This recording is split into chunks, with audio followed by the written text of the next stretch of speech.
Halo semuanya, pagi. Ya ini pagi, ini jam 3. Gua mau siap-siap mau ke bandara, gua mau ke Surabaya. Mendadak banget, gua baru beli tiket tadi jam 12. Kenapa gua cepet-cepet gini? Sesuai dengan judul YouTube ini, gua ada masalah tentang penipuan online dan nanti cerita lengkapnya gua akan sharing di sini karena cerita ini adalah sangat krusial dan ini cerita baru banget dan penipunya adalah penipu kelas kakap. Tapi gue masih bisa tersenyum. Gue walaupun kehilangan uang yang lumayan bisa hidup 3 bulan di Jakarta, tapi gue hadapin dengan struggle gue dengan ya gue percaya karena Tuhan akan membantu gue menuntaskan masalah ini. So gue akan ke Gambir, kemudian dari Gambir gue naik Damri, gue mau ke bandara. Oke, see you kalau gue udah di bandara. Oh, gue udah di bandara sekarang.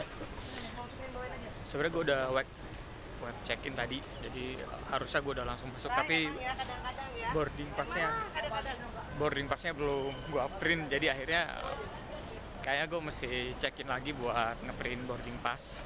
Gak sempet guys, bayangin aja baru beli tiket jam 12, jadi langsung sekarang udah langsung mesti berangkat.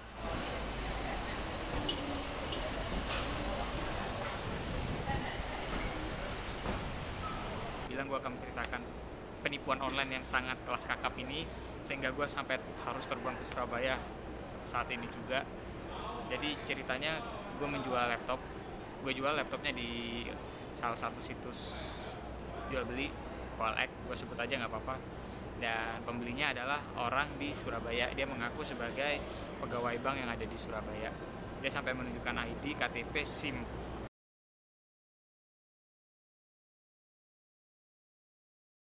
Itu sama semua. Dan gue nggak curiga saat itu. Dia mengaku sebagai orang kantoran dan dari tata bahasanya pun kadang gue bisa menilai orang ya. Bagaimana dia menulis SMS atau WhatsApp dan sebagainya. Kemudian karena dia bilangnya dari bank dan kantor yang akan bayar, dia nggak kita di transaksi tidak ada tawar menawar. Saat itu gue udah biasanya agak bertanya sih ketika gue jual barang dan nggak ada yang pembeli tidak menawar. Biasanya kan suka Afgan ya kan, kalau di kasusnya kita sebutnya Afgan. Gila, jual barang 1 juta ditawar 100.000, ya nggak mungkin sih. Dan akhirnya kejadiannya adalah minggu lalu di hari Rabu. Jadi gue postingnya sekitar hari Senin dan hari Rabu udah ada yang tanya dan gue excited banget karena emang biasanya gue pasang iklan banyak banget yang tanya. Ini jarang-jarang pas hari Rabu udah ada yang tanya dan deal harganya dia nggak nego, harga segitu, dan biaya ongkir ke Surabaya pun dia yang akan tanggung, bukan dia, sebenarnya lebih spesifik ke kantor. Dan gue saat itu nggak kalau dia memang dia penipu. Gue kirim barangnya dong ke Surabaya. Awalnya gue nawarin dia, Pak kita pakai JNE atau Tiki.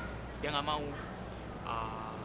Kenapa nih orang nggak mau pakai JNE Tiki? Oh ya, saya punya pengalaman buruk dengan JNE Tiki, barang saya pecah segala macam. Gue bilang gue packing Pak, nanti saya packing dan saya asuransikan gitu. Nggak mau. Terus pakai apa Pak? Ya, dia nawarin satu ekspedisi kereta api. Gue nggak sebutin di sini karena pihak yang bersangkutan tidak ingin gue share di media sosial, dan dia nggak mau. Dia tetap ngotot pakai salah satu ekspedisi kereta api karena kalau gue ngirim hari itu besoknya akan nyampe ke Jawa Timur dari Jakarta. Oke, gue berangkat ke stasiun kota, dan gue saat itu karena udah terlalu sore, semua barang udah di loading, jadi barang gue akan dikirim selanjutnya itu hari Kamis. Di situ tuh pembeli udah agak jengkel sebenarnya. Dia bilang, loh Pak besok mau dipakai rapat segala macem. Lah kan memang sudah di loading Pak, nggak bisa tetap besoknya. Sebenarnya posisi itu mengamankan gue, harusnya besoknya transferan dia masuk dan barang gue bilang udah kirim. Tapi kalau misalkan transfer sampai belum masuk, gue nggak mau akan ngirim, gue pasti akan full. Dan gue udah koordinasi dengan petugas di saat itu. Keesokan harinya berarti hari Kamis ya, barang hari Kamis pagi sekitar jam 7 itu dia kirim nih gambar dia sedang nyetir di mobil. Maksud gua ngapain dia ngirimin gue gambar dia lagi di mobil gitu. Ya udah, gue nggak terlalu mikirin itu, mungkin dia mau sombong atau segala macam. Ya udahlah, gue cuek aja kan. Setelah itu jam 9 dia kirim kalau dia udah nulis di slip setoran, nama penerima bener, nama bank account gue juga bener. Dan jam 9 tuh akhirnya jam setengah 10 sesuai dengan batas gue konfirmasi barang itu dikirim atau tidak, dan barang itu akhirnya dikirim ke saya. Gue bilang udah pak, aman, kirim. Itu proses clearing. Kalau kita transfer lewat teller kan emang proses 1 kali 24 jam. Sebenarnya di situ gue juga bertanya, ini kenapa sih kok slipnya hitam putih, apa fotokopian? Oke, mungkin si bank itu bagus nih, paperless, dia menggunakan kertas daur ulang segala macam, sehingga mungkin dia mengurangi tinta juga. Oke, oke lah, mungkin dia internal. Kalau slip hitam putih nggak ada masalah. Biasanya kan kalau kita ke bank nulis slip akan berwarna kan slip kita. Dan hari Jumat barangnya dateng dan transferannya belum masuk. Dia ngaku sebagai head of finance. Oke, head of finance sibuk ya mungkin. Gue nggak terlalu ngejar, gue cuma tanya waktu itu siang-siang, pak barangnya udah nyampe ya? Iya. Terus dia komplain, loh mas speknya kok nggak sesuai ya? Lah, nggak sesuai gimana? Kan saya udah tulis semua tuh spek lengkapnya di OLX gitu. Saya nggak ada yang bohong, itu semua apa adanya dengan barang yang mas terima gitu. Iya nih, saya salah lihat iklan, tapi nggak apa-apa, barangnya nggak akan dikembalikan, dia akan tetap bayar. Oke, gue senang saat itu. Kemudian dia bilang, mas tadi sempat saya hold karena admin saya nggak percaya dengan barang mas. Admin, gue sebenarnya udah tanya-tanya, admin apaan? Admin di bank ada admin yang mengapprove? Gue nggak tahu ya, gue nggak terlalu paham soal bagaimana birokrasi di bank, tapi oke, gue percaya sama orang ini. Ya udah, hari Jumat diproses, harusnya Sabtu masuk ya, tapi belum. Oke, weekend, Sabtu, Minggu, Senin belum. Senin itu belum masuk. Dia kirim nih SMS gua, dia screenshot kalau dia udah menggunakan SMS banking.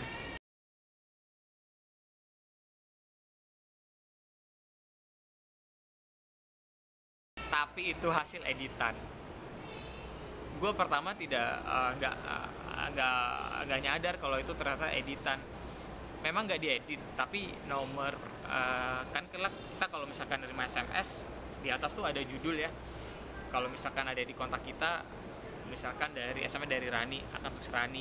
Kalau nggak ada Rani, belum kita simpan, dia akan timbul nomornya Rani kan.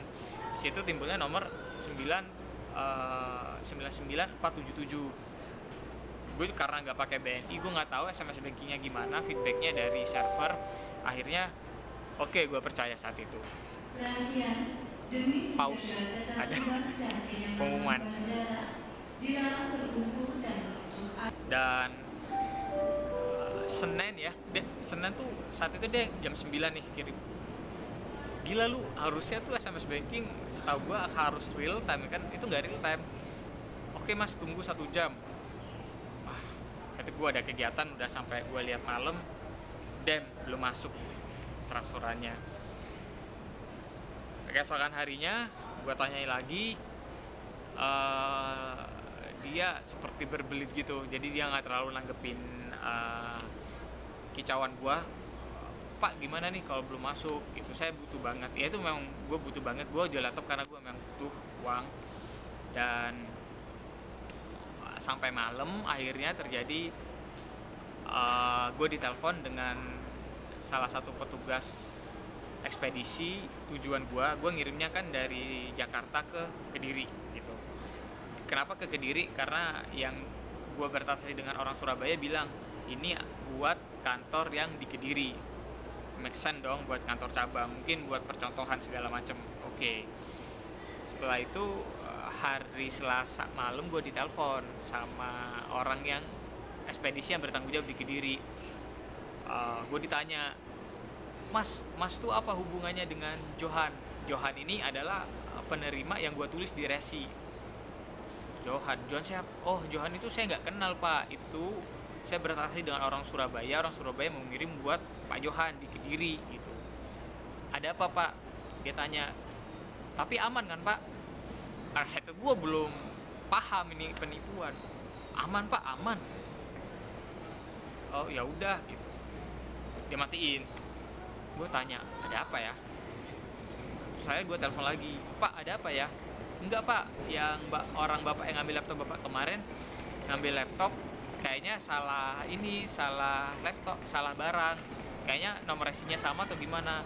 Ah, nggak mungkin Pak nomor resi sama, nomor resi itu unik, jadi dia nggak akan sama antara satu barang dan lainnya. Dan kemudian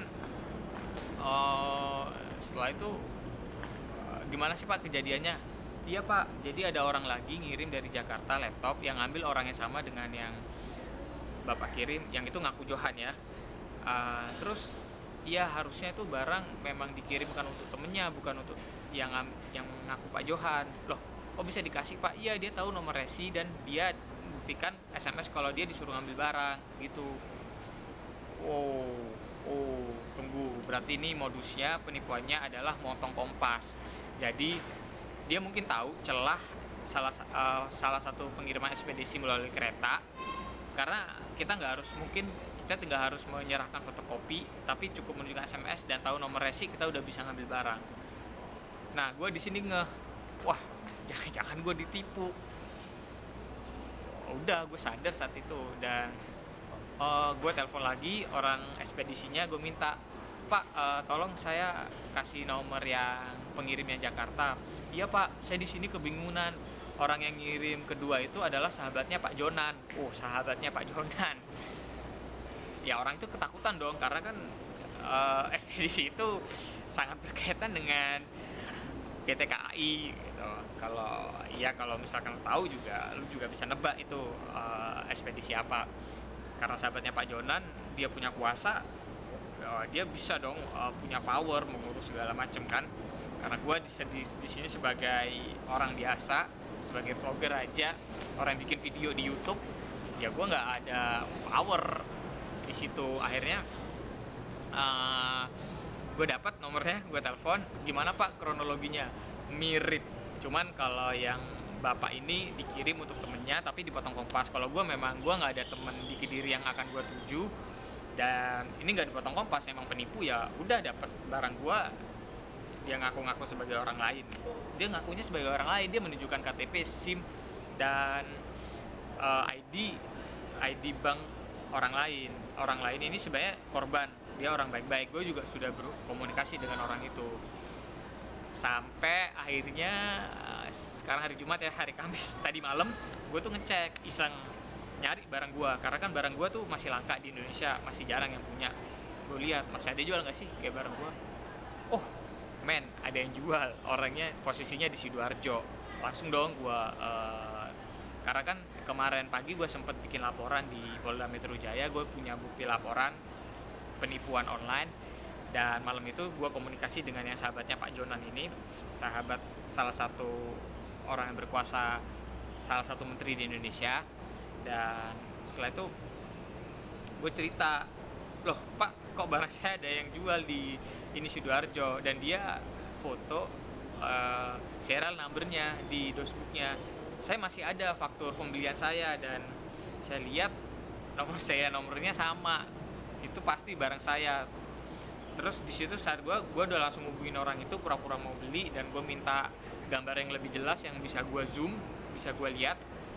Damn, ini bener, ini gue pasti yakin barang gue gitu. Akhirnya hari ini nanti sore gue akan ketemu.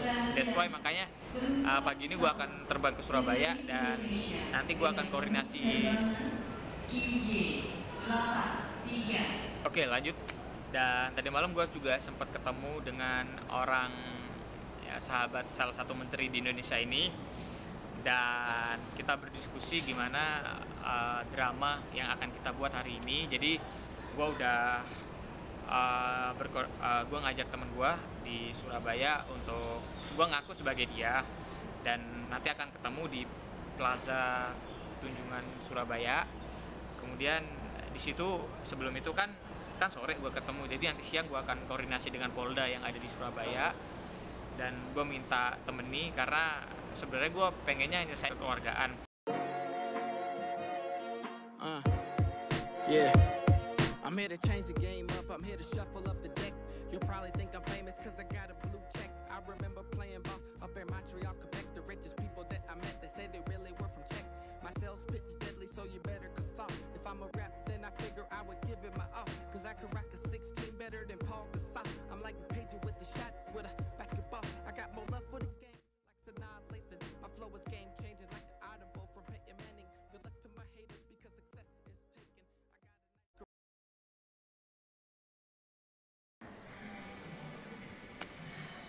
Gue sekarang udah di boarding, udah di Juanda, Bandara Juanda Surabaya. Gue siap-siap balik lagi ke Jakarta, dan ceritanya gue akan sambung. Kalau kemarin gue udah cerita gimana gue bisa tertipu, dan gue akan ketemu bukan penipu ya, sebenarnya yang orang yang megang laptop hasil penipuannya itu laptop gue, dan gue udah dapat laptop gua kemarin. Kita selesaikan secara kekeluargaan di polisi. Sebenarnya nggak ada yang perlu disesali, nggak ada yang perlu gua sesali. Gua udah jauh-jauh datang ke Surabaya nyelesain ini semua karena ini juga ada pembelajaran buat gua, dan terutama gue pengen ini adalah pembelajaran buat lu.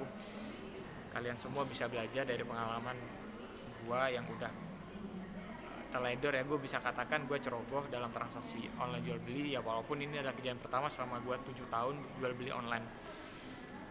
Gue juga bisa tertipu akhirnya itu ya. Gue di Surabaya 2 hari fully support dari beberapa pihak, beberapa tokoh. Gue sangat seneng, dan orang yang pegang laptop gue udah disaikan dengan secara kekeluargaan, padahal yang sebenarnya memang gue tahu dia, bukan gue tahu ya, gue rasa dia juga adalah komplotan mereka. Tapi di sini gue stop di situ. Kenapa? Yang pertama, kalau gue akan lanjutin kasus ini, yang jelas laptop gue akan menjadi barang bukti di kepolisian, dan kedua, gue akan sering bolak-balik Jakarta Surabaya, which mean gue masih banyak kerjaan di Jakarta, nggak bisa gue tinggal. Dan mungkin gue juga secara materi akan keluar lebih banyak gitu. Gue nggak mau akan terjadi korban-korban selanjutnya. Sebenarnya misi itu yang gue cari sih. Gue secara harga laptop itu adalah materi yang bisa kita cari sebenarnya, kayak gitu. Nggak terlalu mempermasalahkan itu. Yang dipermasalahkan adalah gue akan kasihan dengan orang-orang korban selanjutnya yang mana mungkin kondisinya jauh lebih butuh, atau mereka lagi menderita dan ketipu. Itu sangat kasihan di situ. It will forever haunt me. My only option might be playing in another country. I started from a city where it's sunny, crummy. I started from the bottom. It was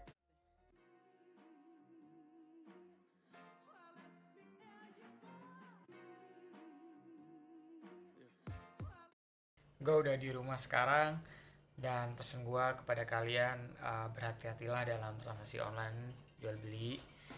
Kalau kalian belum yakin dengan orang transaksi jual beli, mending jangan dilakukan. Dan sebaiknya lebih aman emang sistem COD, cash on delivery. Jadi ketemu orangnya, ngecek barang segala macam, langsung bayar di tempat.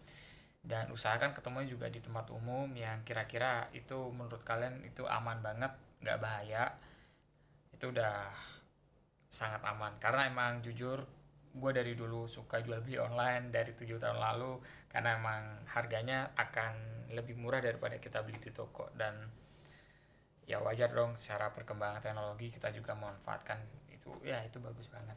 Dan gue akhiri vlog gue sampai di sini. Semoga ini jadi pembelajaran buat kalian semua. Jangan sampai ada korban selanjutnya. Oke, bye.